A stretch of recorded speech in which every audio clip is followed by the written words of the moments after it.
gis nga ku nekk si àdduna sa problème mu kër dalaa doy sëkk moom si boppam Mame Makhtar vidéo mi ngi si internet bi muy génn di dal si kaw ñii nga xam ne tey ñoom ñoo ñu convoqué woon mooy la police bi doomam amee problème ñu fekk ko ci dans un lieu boo xam ne mosuñu fa fekk Mia Guissé muy dal ci kaw police de kontaanul ci traitement bi nga xam ni police am na ko par rapport à ce dossier à l'époque di wax ni que dañoo bëgg toroxal doomam dañoo bëgg traumatiser doomam xale bu ndaw gis ngeen yéen ñëpp vidéo bi muy yuuxu di mer di fëgg dënam di aalu parce que njabootam doomam la ñu laal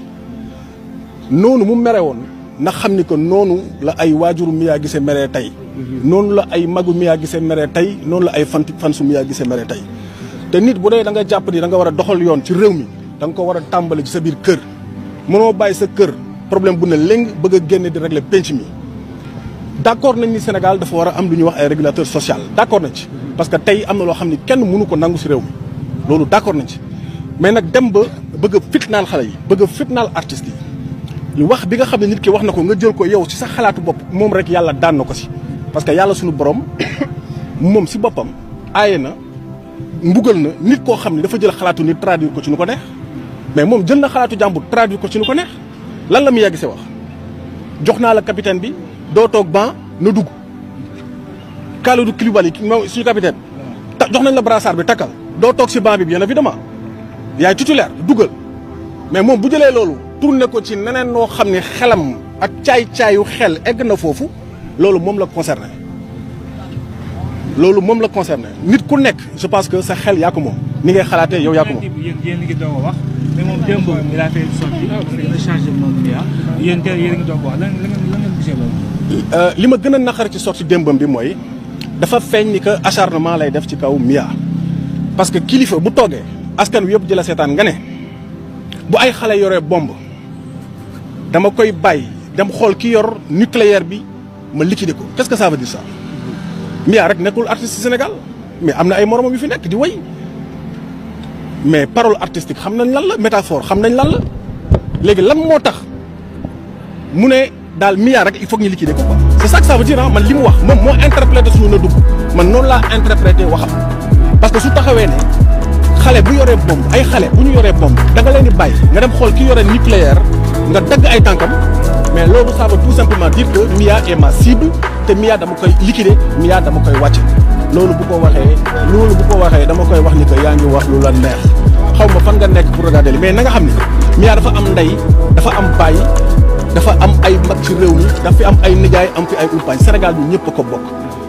la loi c'est la loi et nul n'est censé ignorer la loi elle habite pas avec des illettrés Mia dëkkul ak ay dof Mia ay nit la dëkkal ay kilifa la dëkkal papam ku ko xam li mu def ci réew mi xam li mu investir ci réew mi ci wàllum social ci ay écoles yu mu defar dans le cadre social ci ay infrastructures yu mu may Sénégalais yi ci ay forages yu mu tabax c'est des milliards ce n'est pas n'importe qui et j'en profite pour dire aux gens qui disent que Mia dañ ko bàyyi muy def lu ko neex parce que tout simplement xaalis bi moo tax ngeen xam ni Mia suñu kër moo ci gën a pauvre ku xam Alassane Guissé papam xam ni que Mia jógewul ci famille wu n'importe qui ku ma xam man xam moom ci ki mu topp xam ni ko ñoo ko ëppale fuuf donc les gens qui pensent que Mia ñun famille am dañ toog di ko seetaan muy def lu ko neex ñu ngi nax seen bopp loolu dinañ ci ñëwaat di ngeen ci am ay nouvelles léegi parce que nous n'allons pas nous laisser faire te Mame Makhtar na nga xam ni nga nekkee ci ay tànku Mia Guissé maa ngi ci say tànk ni gars yi di waxee cof tànk boo cofee bañ rek ma cof beneen non loolu dinaa si ñëw man du ma moom xam nga moom lu xew rek mu gis média yi moom chaque jour mi gis média te gis nga kilifa soo waree am looy wax da nga koy waxtaanee ci sutura régler ko ci sutura am nga siège yow nga ne sa ONG nu mu tudd ONG islamique Jamra islamique du dëgg nous ne sommes pas dans un pays islamique ah nous sommes dans un pays laïque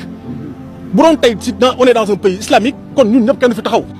kon boo duggee Almadies xale yi ñu fay fekk ñu taxaw gendarmerie ji leen robu gauche droite te kenn jàpp leen du fi am kon ku fi sàcc dagg nañ sa loxo kon ku fi rey nit rey nañu la on est dans une religion de tolérance yàlla suñu boppam ci boppam moo njëkk a joxe tolérance kon nag benn nit ñun duñu teg fitna ku ñu war a jéggalu dinañ ko jéggalu mais ku ñu jàpp ni que waruñu ko jéggalu nga am acharnement suñu kaw nga nekk suñu kaw ñu nekk sa kaw loolu moom dama bëggoon moom mu xam ko déjà présent bundu xataal yi muy jàpp xale yi di leen ko bundu xataal ci réew mi bundu xataal yi muy jàpp musiciens yi artistes yi di leen ko bundu xataal ci réew mi loolu ñun duñu ko nangu mu jàpp Mia Guissé noonu bundu xataal ko parce que Mia dafa am ay mbokk am ay doom moom tey leer na ma ne tey bu dee woon tey yàlla na yéex Mia Guissé dee tey bu jàppee ni moom mooy dugg àjjana Mia dugg safara mi ndax boppam xamul kan mooy Mia xamul qu'est-ce qu'elle fait Mia demul ci discothèque kenn musul dem ci boîte ba gis ko Mia demul fenn amul fenn fu ay mumbaay am nga fekk ko fa këram lay nekk foofu lay nekk ak ay nitam doomam mi ngi jàng alxuraan moom mii si boppam léegi mu wàcc alxuraan doomam léegi mu wàcc alxuraan ay doomu Mame Matar gënuñu doomu Mia Guissé loolu dama bëgg mu leer te mu xam ko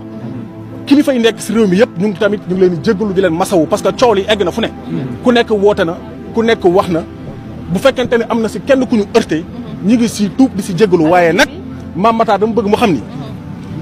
coppet tànk bu mu teg coppati ko rek maa ngi si kawam coppati ko loolu moom dama bëgg mu leer. Merci beaucoup merci gars yi merci beaucoup.